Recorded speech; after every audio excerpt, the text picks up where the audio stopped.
Hello, ladies and gentlemen. This is Eddie Marcus again.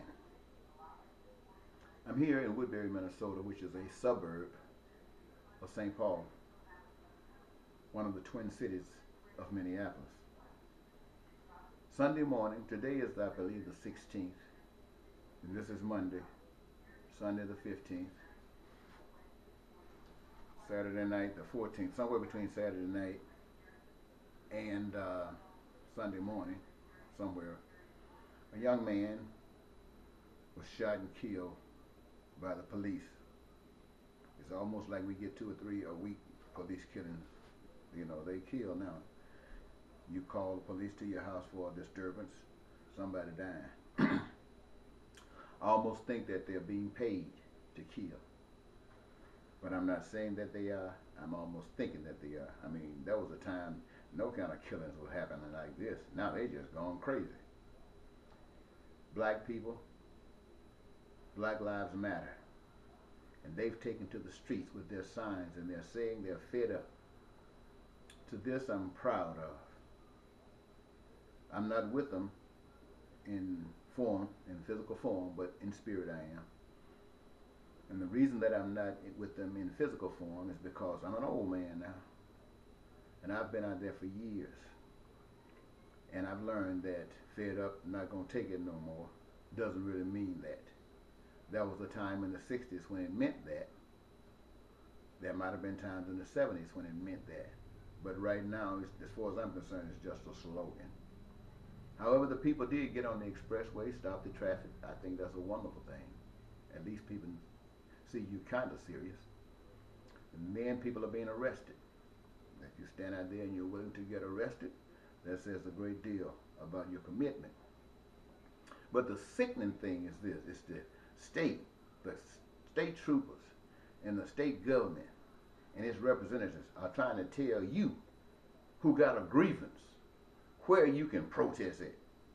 Every person who got a grievance and got enough guts to protest should protest in the place where nobody wants them to protest at. Nobody. If they don't want you in the streets, that's where you belong. If they don't want you in the state capitol, that's where you belong. Send a strip to the side and tell you can protest over there. What that tells you what they think about you. Now, will I get back in the movement? Yes. I would, if I'm alive, I would definitely get back in the movement. But I'll get back in the movement when I ain't gonna take it no more. Means I'm not gonna take it anymore. And it doesn't mean violence. Now there might be people who, when they say not gonna take it anymore, means violence. But not everyone.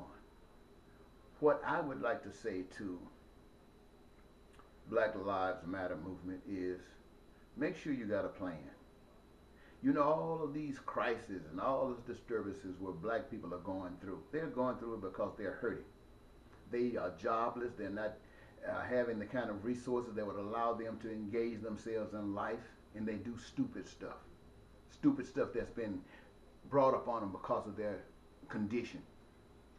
But I would say, and I can't say it right here, I'm just going to give you a little example. Take the proper action. Engage yourself in changing the system. Not out there fighting that little one. See, what out there is a little situation that came out of it. What they call that? Uh, a reaction. That's not the word I want to use.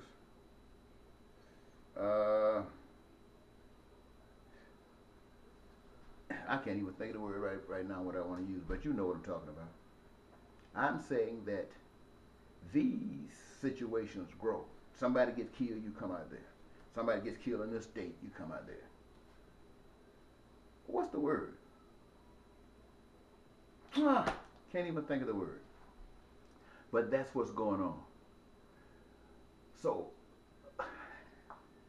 oh man, if I can't think of this word, it's driving me up the hill. And I know every last one of you know what I'm talking about right now. You said the word 1,000 times. But these are these are situations that came out of a much, much more sincere, more devastating. These are little consequences. These and going out there trying to deal with them, a little pacification. Deal with this thing right. Change the system. Make sure, and I know you don't know what to do. I mean, some of you might, but it's not being done. I know, and it's still not being done.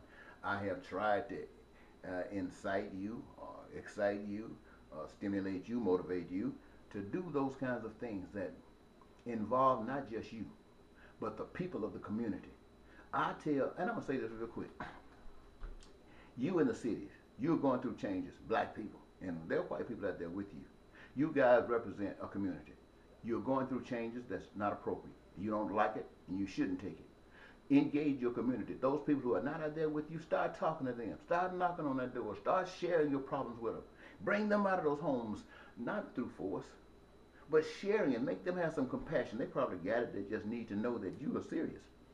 And they come out there with you. Identify the problems that exist within your community. Take those things to your local authorities. And when they cannot provide for it, when they cannot settle it because the resources are not there, take them to the state. And I'm talking about every city within every state.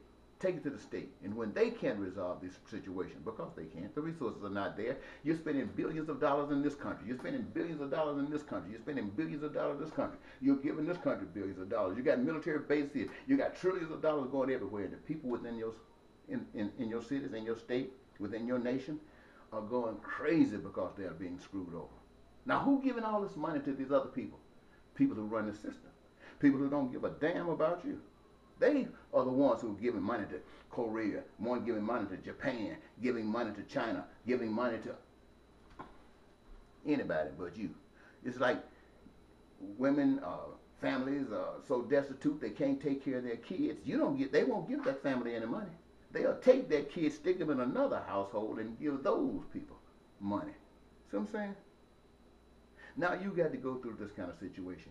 So what I'm saying, you change the system, because when you all cities in every state find out that their situations that the people have to go through cannot be satisfied, then you go to the federal government. And you will find out that in order for them to satisfy your request, to satisfy your demands, they got to bring them dollars back home. And they're not going to bring them dollars back home, because the people who run the world, when they giving money to, that's part of it. They're doing it for themselves. They're giving these money to other parts of the world because they plan on owning and running this part of the world. The fact that you got to suffer means nothing. The fact that people in Africa got to suffer doesn't mean nothing. The fact that these people where these terrorists rise up from doesn't mean anything to the powers that be. They love the fact that these guys are rising up. They don't tell you that, but they love it. So they can go kill them and cause situations and problems to exist, something that these thieves can come in and try to straighten up. That's what they want to do.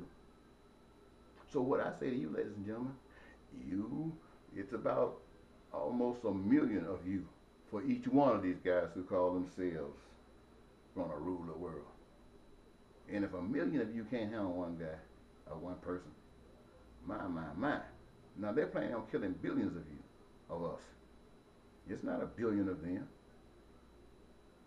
but they plan on killing billions of us. And we're sitting back waiting on it. Get out of those streets.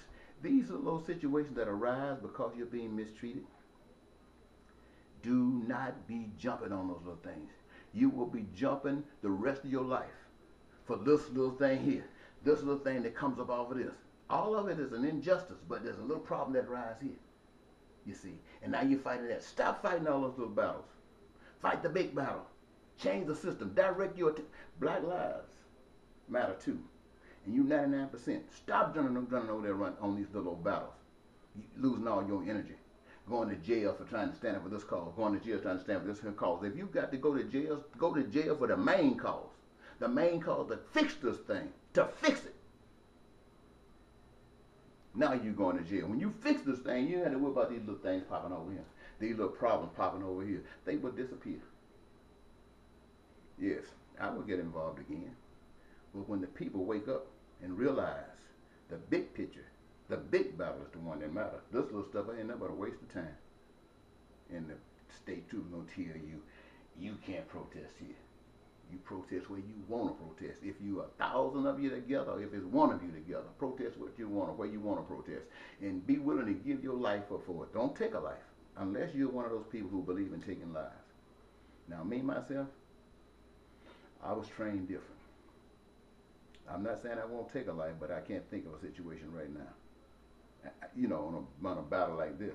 I know that won't do anything. If I try to take a life out there like that, what these terrorists doing out there taking lives, it ain't doing no good. It's not because nobody care.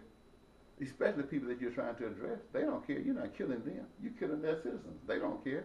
And you know that the citizens are being killed because the terrorists think that if the citizens keep on being killed, then they would stand up and correct the system. But the people who are being killed, not blaming the system, they're blaming you. So you stop killing folks and deal with the system. Deal with the system in your land. We start talking about bringing some Syrians over here. And these people are mad as hell with the United States. You know darn well they're going to bring some people over here that's going to screw this nation up. Kill a lot of you. And ain't nothing they can do about it. But what you can do about it is say you ain't coming over here, but you, America, straighten up your own country. And then show them how to straighten up their country. And they can stay in Syria. They can stay in Mexico. They can stay in their own home. Just be wise. Think like love. Think smart. Think like God and not the devil. Bye-bye.